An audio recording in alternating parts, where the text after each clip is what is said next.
Hello friends, welcome back to my YouTube channel. അപ്പോൾ അതാ നമ്മുടെ റൂമിനകം കിടക്കുന്ന കാണുമ്പോൾ തന്നെ നിങ്ങൾക്ക് മനസ്സിലാവും ഞാൻ ഉറക്കം എണീറ്റതേ ഉള്ളായിരുന്നേ.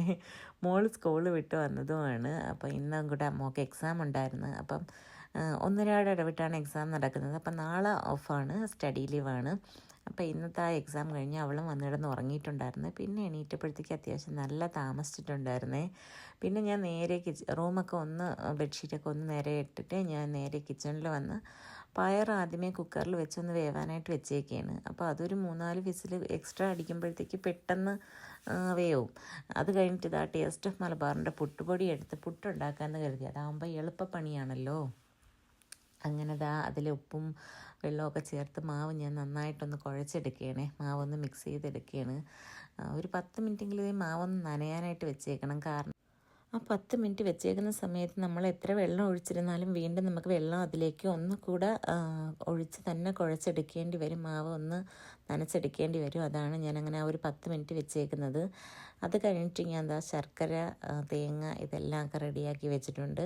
നമ്മൾ സുഖിയാൻ ഉണ്ടാക്കാൻ പോവുകയില്ലേ. അപ്പം മോളെ വിളിച്ച് ഒരു ഹെൽപ്പിനായിട്ടേ, മോളെ ഈ ഫ്രൂട്ട്സൊക്കെ ഒന്ന് കഴുകി വയ്ക്കുമോ എന്ന് ചോദിച്ച്, എന്തായാലും നല്ല കോളായതുകൊണ്ട് പെട്ടെന്ന് കഴുകിയൊക്കെ വെച്ച് റെഡിയാക്കിയൊക്കെ തന്ന് എല്ലാം എടുത്തുകൊണ്ടൊക്കെ വെച്ചായിരുന്നു.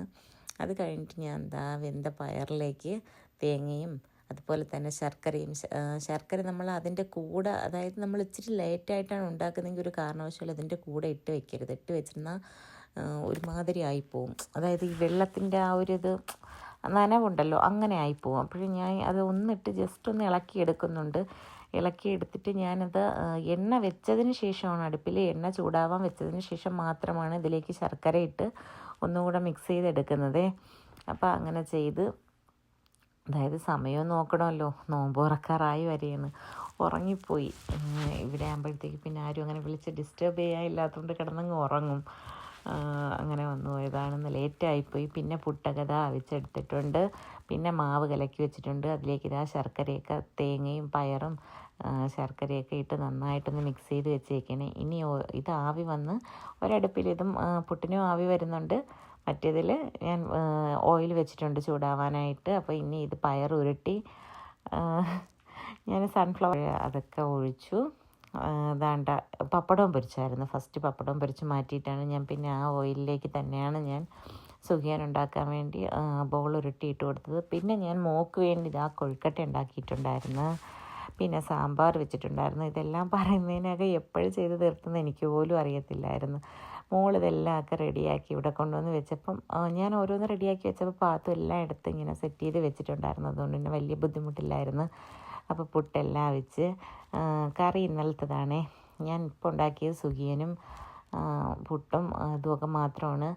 കറി ഇന്നലത്തതാണ്. പിന്നെ ഇതും ഇപ്പോൾ ഉണ്ടാക്കിയത് തന്നെയാണ്. കാരണമെന്ന് പറഞ്ഞു കഴിഞ്ഞാൽ ഇന്നലത്തെ പത്തിരിയുടെ മാവ് ബാലൻസ് ഉണ്ടായിരുന്നു.